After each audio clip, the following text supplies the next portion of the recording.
Could they pull it off? Could I, in good conscience, come on this show and tell you that Mississippi State has no chance to upset Georgia? I don't think there has ever been a team that gets discussed on this show as much as Mississippi State that is going to wind up with maybe 2 conference wins in a season. The value over there at FanDuel has just been incredibly real. So all my best bets later on, and guess what? I actually am not making Mississippi State one of them. The upset potential here is incredibly possible. Mississippi State is at home. They are getting 9.5 points. Last I checked, as I'm recording this particular show.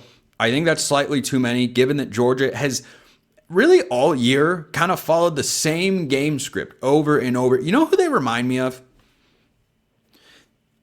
They remind me very heavily of 2023 Washington. Go look at the run the Huskies went on. They were undefeated going into the college football playoff, made it to the national championship game where they, of course, lost to Michigan. But if you look at what they did in the lead up to that Pac-12 title game, do you realize they were almost 10-point underdogs to Oregon in that spot? You know why?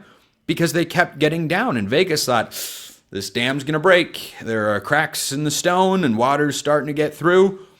This could be one of those weeks. I actually don't see it because I don't trust Mississippi State's defense enough against a Georgia offense that I have been impressed with this year. Now, I think Mississippi State can keep it close. I will take Georgia to win 31-24 over the Bulldogs, but Mississippi State to cover, I'm not putting it in my best bets, though. How about, speaking of the SEC, Texas A&M at Missouri? I almost had this one as a best bet, and I probably should. You know what? I might even put it back in. I might have a six bet week. That might be the way that we roll, because Texas A&M is favored by 6.5 going to Missouri this week. Now, here's the good news. Statistically, Missouri's run defense has been stellar. They're holding opponents on the season under 100 rushing yards per game. And here's the downside. Against Texas A&M, it doesn't necessarily matter, because Texas A&M could win any type of football game.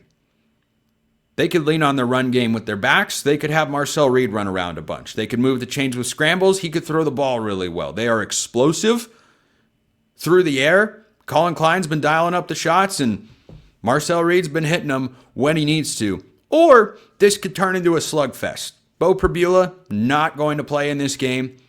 I'm not trying to throw any sort of shade or disrespect here to Matt Zollers, who I believe is expected to start for Missouri in this spot. Yeah, I think Texas A&M wins that one big. I'm probably going to throw that in my best bets now, just because. Just because I can. So Texas A&M minus 6.5. Yeah, I will take Texas A&M to win. Not a super high scoring game, because I think Missouri's defense is solid and is on the road. 23-10.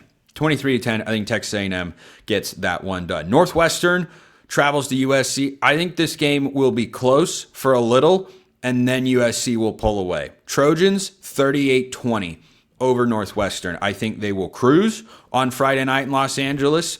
USC controls their own path to get to the college football playoff. Don't forget. Just don't forget that, kids. We have to remember. Absolutely have to.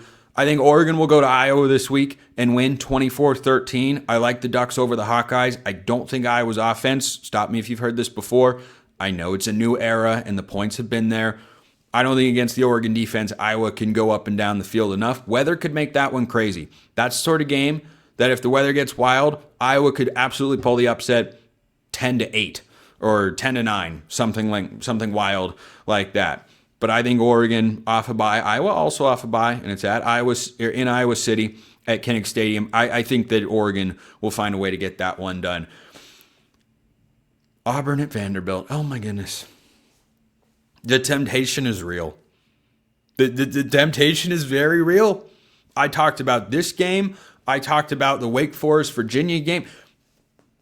For as much as I discussed 2 games between a ranked team and an unranked team with a spread under a touchdown, shouldn't I pick one of the upsets?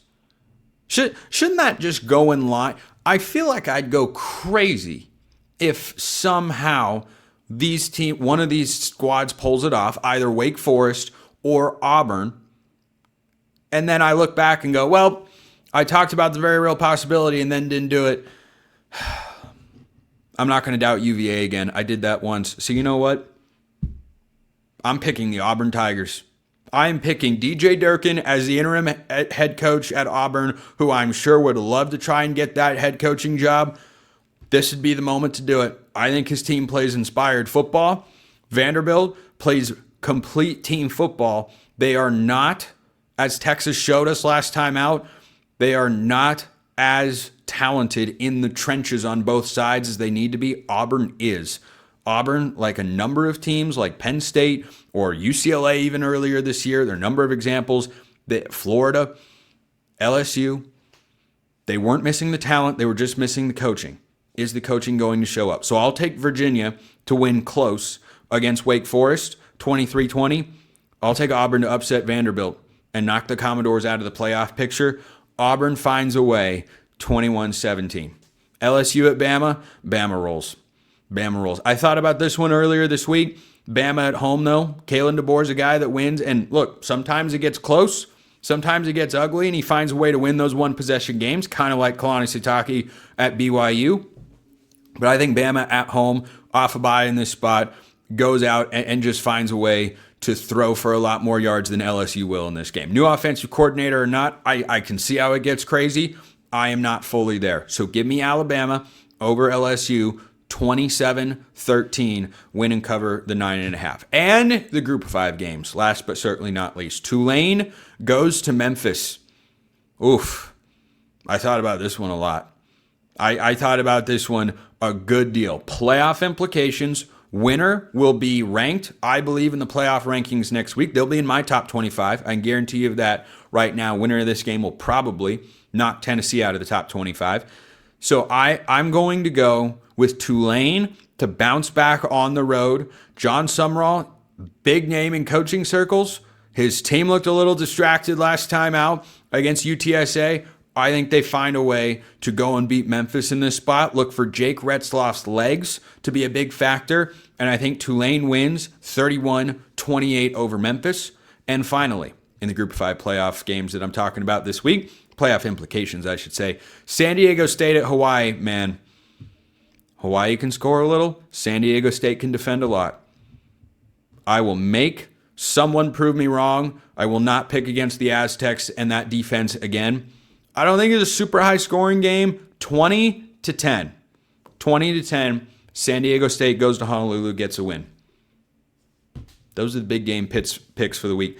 The best bets are as follows.